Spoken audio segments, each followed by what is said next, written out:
Hey everybody, it's Adam, live and in person for you.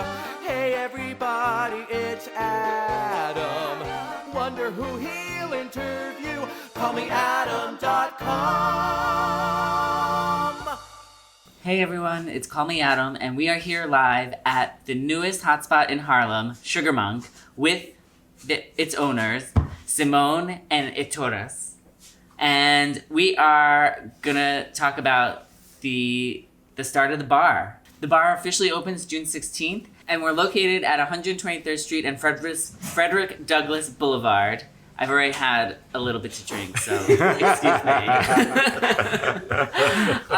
So we're gonna find out about the history of the bar and their drinks and everything. So let's start with the biggest question. How did you come up with the name Sugar Monk? Well, I guess I did. Mm-hmm. I love the music of Thelonious Monk. I always have. I thought, well, it would be fun to have a kind of Harlem reference because he was living here. He, played here, at Minton's for years and years and years. So I thought Monk, okay, Thelonious Monk. And then, then I thought of the monks and the long history of distillation. So Monk, it became a kind of a thing. And then I wanted to put something in the front of Monk. And I thought, well, sugar, it is the food that the yeast eats to create alcohol. Mm-hmm. So there's a certain mutation. Also, we play with the notion of alchemy and mixology. So there's an alchemical process to some degree. So you have the sugar, the food for the yeast, and then you have the alcohol. So Sugar Monk.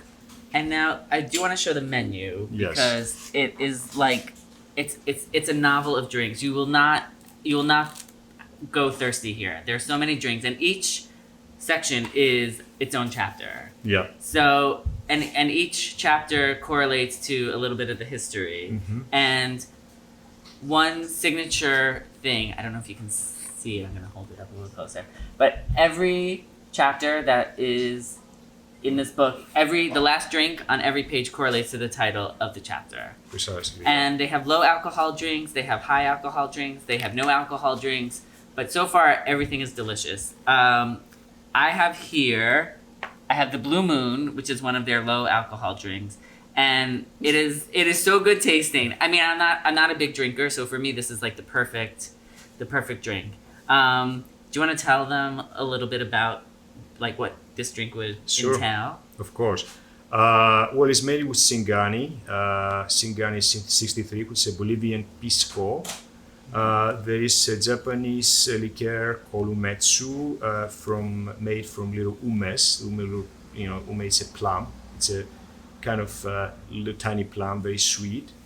There is yuzu, there is lime, and then there is Arabian jasmine syrup that we make here.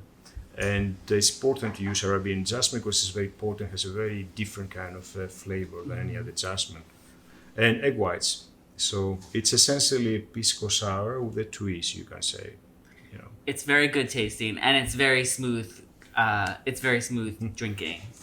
I'm glad you like it. Yes, I love it. And the plum I would show you, but I took a bite of the plum and it fell in the drink. So I have to now finish the drink in order to eat the plum, which was quite delicious. Yeah, the umetsu liqueur comes with 5 or 6 little plums. They kind of like, they put them on the bottle, and then we scoop them out, and then we serve them as a garnish.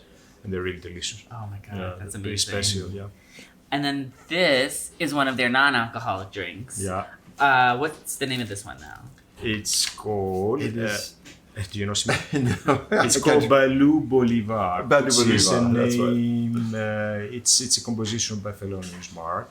Thelonious Monk played with words in terms of naming his compositions. He was very playful with names, like we are. Yes. And it's made with green apple juice, Seedlip 94, which is a kind of non-alcoholic sort of elixir made in England. There is cinnamon, and then we make this syrup from patchouli. Patchouli, it's essentially a perfume, but it's also a tea. So we get the tea from Indonesia and we make a syrup, and it's that's what it is essentially. Yeah. So good. So now the decor, which we'll take some video after, of the bar, it's so relaxing, it's so inviting. But what inspired you to create this kind of laid-back setting? Well, basically, Ektoras, when we decided to do this project together, Ektoras had a lot of experience in doing all the mixology and everything, and I thought, all right, I'm going to take on the designing of the place. So we didn't, I really didn't want to have something very precise in mind. I didn't want to do something like, okay, let's do something Victorian or something. But I just started with certain things that I felt that were adequate for the place. I wanted to have a place that that was comfortable, smooth, that was beautiful, just very kind of cozy. And we just started with one element. We started with the floor, which is an Art Deco theme.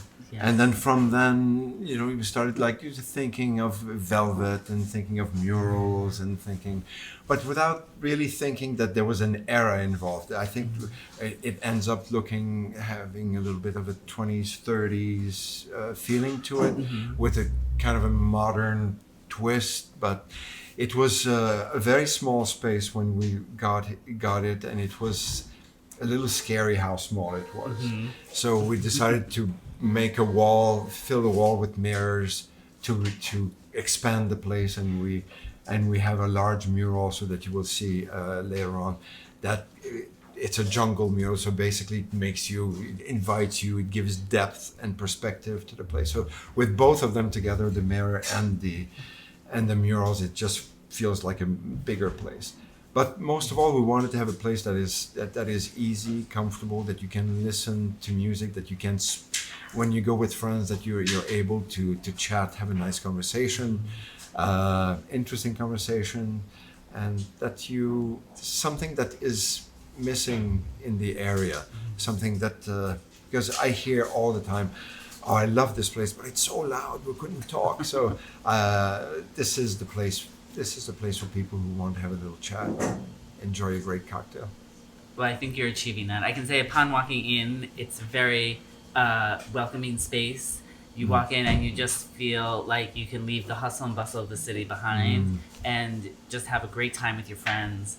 And you can have a conversation here. Yeah. I mean, hence we're doing this interview. So, and there are plenty of places in the city where that couldn't happen. So it's nice to have a location that is such a respite from the busyness. And you have everything that you need here to make it a night out, but also a very welcoming, inclusive space for everybody.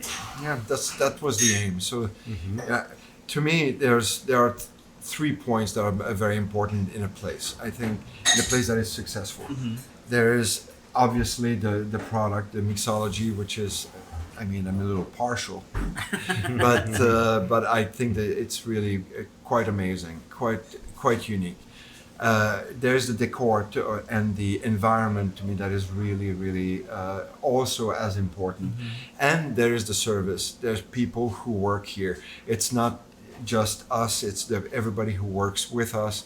And we're trying to establish, it's such a small place that we're trying to establish a sense of family and a sense of that we're all working together towards the same goal. So those are the 3 points that are really important. I think that's great. And I will say, at least for the mixologists, you've hired the best. I mean, they make excellent drinks from your lead. And I think this will be a great spot for everyone in the community to come and spend time at. I think so. And we hope so. We hope so, yeah. Yes. We're looking forward to have We're everybody looking forward here. to seeing you. Yes. Well, everybody watching, be sure to come to Sugar Monk. We're at 123rd and 124th and Frederick Douglass Blvd in Harlem. There is no name on the awning, so you will see a logo, but 2292 is the address to go to. Well, here is success to your business. Everyone is going to come to Sugar Monk. Yes. Cheers. Cheers. Cheers. He'll get the dirt and the scoop and the story, for he happens to be in the know. Just ask anybody who's had 'em. Adam lives for the business of show. CallMeAdam.com.